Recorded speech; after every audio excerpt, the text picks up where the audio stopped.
YouTube friends, and welcome to my channel. If you're new here, my name is Deidre from our Upcycled life, and I have lots of thrifting, upcycling, repurposing, and DIY content. Today we are upcycling this cabinet. I actually found it in the dump, in the wood pile.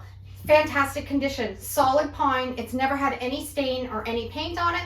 I'm going to upcycle it, and I'm excited to show you guys how it's going to turn out. The first thing that I'm going to do is I'm going to wash this down with some soapy water and then let it dry really well, and then we're going to put on our base coat. Before we get started, let's take off all of the hardware and all of the hinges. I'm going to do a really chippy finish, kind of farmhouse kitchen. And when I'm doing my first coat, I always like to use my darkest color. That way when we distress it at the end, the dark color will be on the bottom and it just makes it look more authentic. And for this project, I'm going to be using the square paintbrush from Zebra. These are my favorite paintbrushes and they have so many to choose from for every different project. I'll put a link down below in the description so you can head to their website and check it out.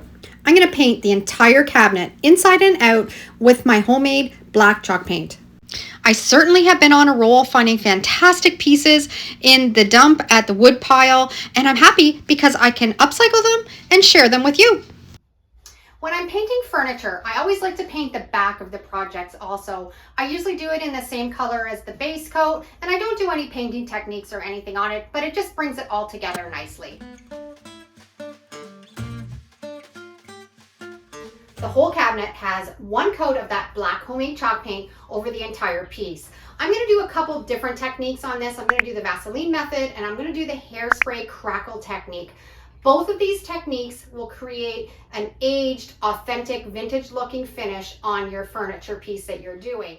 This is such an easy way to create chippy paint, just with some Vaseline. You apply it anywhere where that cabinet would have aged naturally, in the corners, around the legs, and you can put a lot on or a little on, depending on how chippy you want it. And then you just paint right over top of that Vaseline. I'm loving this yellow color. If you've been following along, you see that I practically am painting everything in this yellow color. I love it. When we're doing techniques like this and we want to create that chippy layered effect, you want to have 2 or 3 different colors. I had this turquoise paint that was given to me by a friend. She'd finished up with it. I grabbed it. I am just going to dab it here and there and let the yellow peek through in between and cover the whole cabinet.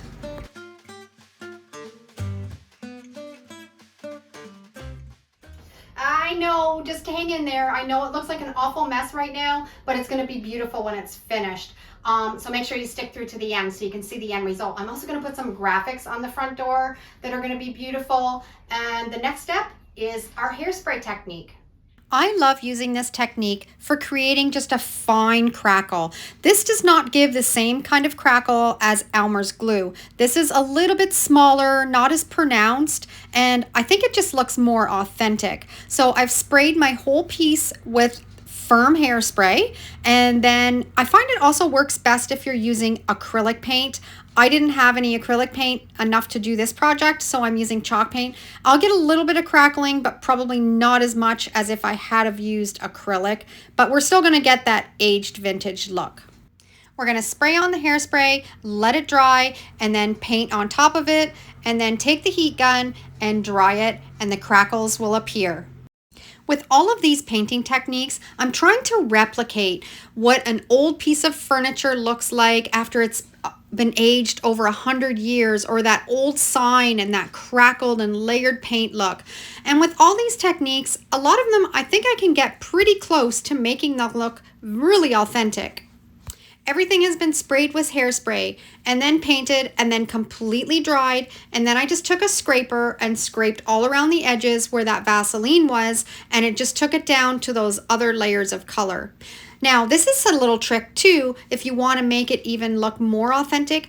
I like using a stencil brush, dipping it in some water and then scrubbing into that paint, and it'll take it down to the next layer, and you can do it as big or as small of an area as you want, and it'll expose that paint underneath, and just look at how fantastic that looks, and it looks natural.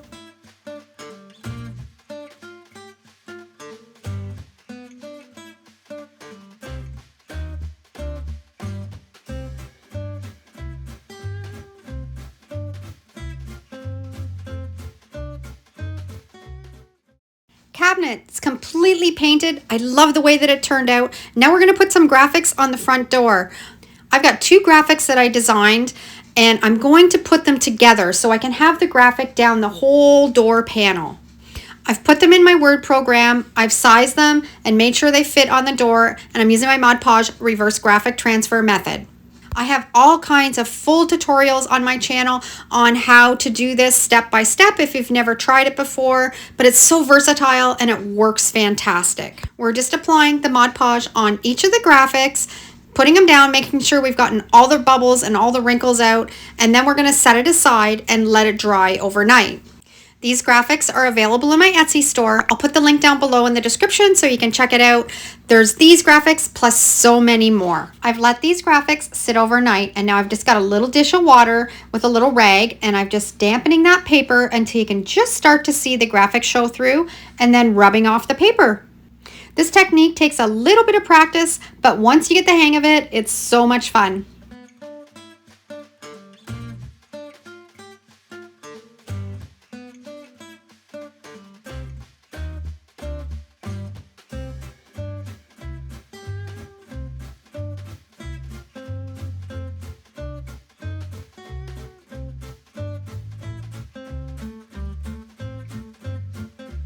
Let's put some hardware on the door. It didn't have a handle, so I found this pole in my stash, and I'm going to give it a little bit of a patina.